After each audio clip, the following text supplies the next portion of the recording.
Turning now to the race for the Republican nomination. Yesterday, we sat down with Florida Senator Marco Rubio out on the campaign trail in Des Moines.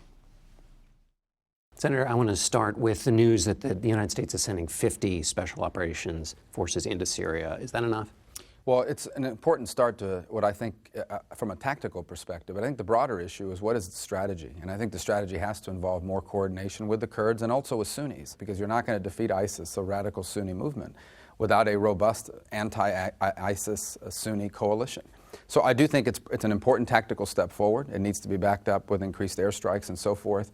So I don't have a problem with the tactics of it, and the numbers might even have to be larger at some point. But I think the bigger issue is, can they arrive at a strategy? And that's what I think the administration is still struggling to outline. We're going to have special forces in Syria, but the Russians are also operating in Syria. Do you worry that there's any conflict potential problem there? Well, there is always that potential. It's one of the things that concerns us, is that there's an airstrike of some sort that may end up hitting forces that Americans are embedded alongside. Again, it's one of the issues that's deeply concerning about miscalculation. But on the other hand, ISIS will not be defeated unless they are confronted by an organized anti-ISIS Sunni movement, and that won't happen without American assistance at some significant level, like what you're seeing proposed now. Donald Trump says no American assistance. He says let the Russians fight ISIS and that's fine with us. Well, the problem with it is, number one, the Russians aren't necessarily targeting ISIS right now. They're targeting non-ISIS rebels, and it's part of an effort to wipe out any non-ISIS fighters on the ground so they can turn to the world and say that the only choices are either Assad or ISIS. And the second point is that the growth of ISIS will continue in Iraq. They're spread now into Libya, where they've become a very significant presence, increasingly in Afghanistan as well. And they're using all these operating bases not simply to conduct regional efforts, but also to grow, recruit people online to attack us here in the United States. How much should the United States be worried, American voters be worried about the Russian presence in the Middle East, increased presence in Syria? Well, their goals are very different than ours. Their goals are primarily threefold. One are domestic for Russia. I mean, Putin wants to be viewed as an important international leader on par with the United States. Part of it is about deflecting attention away from Ukraine, but part of it is about becoming a regional power that replaces the United States in terms of a power broker in the region and its direction. And his interests at the end of the day are largely to prop up Assad, who has provided for them a foothold into the region.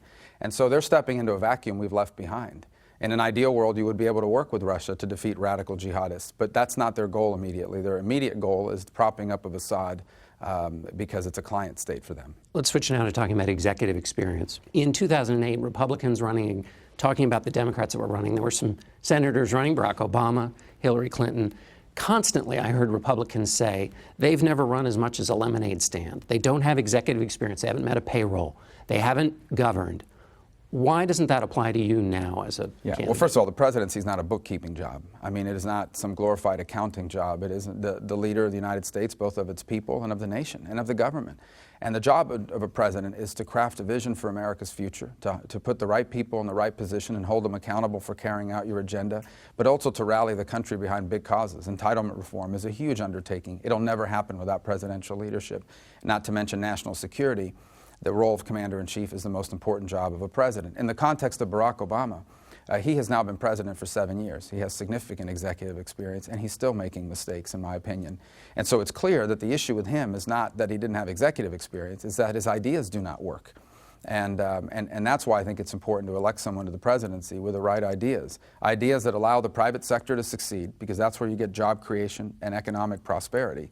But also someone that understands the risks in the world today and what America's role in the world needs to be. But I guess and this is obviously something your opponents are bringing up, right. Jeb Bush has said in a fundraising appeal, he says you have no credible experience beyond governing. I guess the question is, have you been in a position where you've had to make tough calls, where there are real consequences, and where do you get that strength from if you were to make the presidency, where you'd be in those kind of decisions all day long, multiple times? But it is true that the presidency is not like being a U.S. senator, but it's also not like being a governor. There is no office in the world like the United States presidency. What I have shown over the last 5 years especially is judgment, good judgment, and understanding of the major issues before America, particularly on foreign policy. I do not believe there's anyone else in this race that has shown better judgment on the issues before America today than I have, and better understanding them, especially on the foreign policy realm, which is at the end of the day the most important obligation of a president. Presidents don't run the economy. What you do is promote policies that allow the private sector to succeed. The Bush campaign called you the Republican Obama. Is that an insult or a compliment? Well, I don't think they mean it as a compliment, and I certainly wouldn't take it as that. Look, campaigns are going to say whatever they think gives them an advantage, and obviously someone is convinced, Jeb, that attacking me is going to help his campaign. It won't change the way we run our campaign. We're going to continue to give people serious candidacy that's optimistic but also realistic about America's future, about our challenges, about the direction our country needs to go. That's what I'm going to focus on. And if someone else chooses to go in a different direction, I think it's one of the reasons why Barack Obama was reelected in 2012, because too many candidates spend a tremendous amount of time attacking fellow Republicans and really undermining Mitt Romney before he was even the nominee. I hope we don't repeat that mistake in 2016. You mentioned Jeb Bush in the debate. There was this big moment between the two of you. He mentioned you're missing votes in the Senate. He said as a constituent he wanted you to be there more.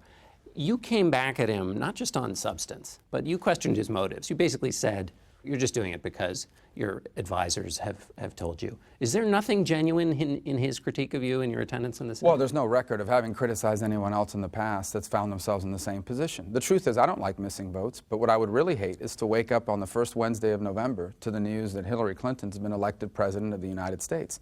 So we're going to continue to serve the people of Florida. We do, I think, a very good job in our offices of serving our constituents in their interaction with government.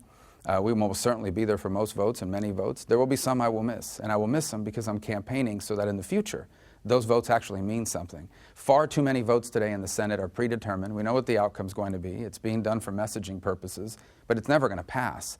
Because even if you could find enough votes to pass it, the president would veto it. I want to become president so we can actually start turning some of these ideas into law, into policy. And so when we're away, that's what we're doing. Was Jeb Bush your mentor? He was a big part of, I don't know about labels like that, but he was most certainly a big part of my career. And I have tremendous admiration. I said that at the debate. Right. You're never going to hear me badmouth him. He was a great governor of Florida, and he's someone I have tremendous personal affection for. My issue's not with Jeb Bush. I'm running for president because I honestly believe that our party and our country needs to turn the page and allow people, a new generation of leadership that understands the issues before America now. I know there are people running that have more experience than I do on the issues we faced 17 years ago. But on the issues before America today, that's what we should be debating. And I just don't believe there's anyone else running who has a better understanding of the issues before us now than I do. Are people wrong who say that the reason that was such a moment for you in the debate is because you have this relationship, this friendship with him, and you could basically call him on his motives, and that created this drama that everybody's talking about? People who support you say you put Jeb Bush in his place. Well, I don't know. I mean, he said something, I had to respond, and I feel, obviously, what I said is something that I believe. I do believe that Jeb has been convinced by people around him that he needs to attack me in order to be more successful. I don't personally agree with it, but I'm not running his campaign. What I control is my campaign. My campaign's not going to be about attacking him or any other Republican. If there are policy differences, we should debate those. That's a legitimate issue. But I'm not going to badmouth other Republicans. I want to be the nominee, but someone on that stage is going to be the Republican nominee. I don't want to do anything that makes it easier for Hillary Clinton or whoever the Democrat nominee is to defeat the Republican, because we truly, as a nation, cannot afford another 4 years like the last 8. Let me ask you on the Senate attendance question. In Iowa, the Senate campaign there, the Republican Senatorial Campaign Committee ran a bunch of ads against the Democrats saying he missed a bunch of votes, and it was devastating for him. Do you worry about, if it worked against the Democrat in that state, that it could cause you any political I'm not difficulty? a political strategist. I'm a candidate. I can tell you what would hurt me more, and that is never coming to Iowa and interacting with the voters here. And I think people understand that if I do miss a vote, it's not because I'm on vacation. It's because I'm here interacting with the voters in the hopes that they'll give me a chance to be the Republican nominee and the president. Again, unfortunately, in the Senate today, the majority of votes that are taken are not going to pass. They're being voted on for messaging purposes, and important messaging purposes in many cases. I'm running for president so that in the future, when we vote to repeal Obamacare or reallocate the money from Planned Parenthood to another entity, we can actually turn that into policy, into law. All right, Senator Marco Rubio, thanks so much. Thank you.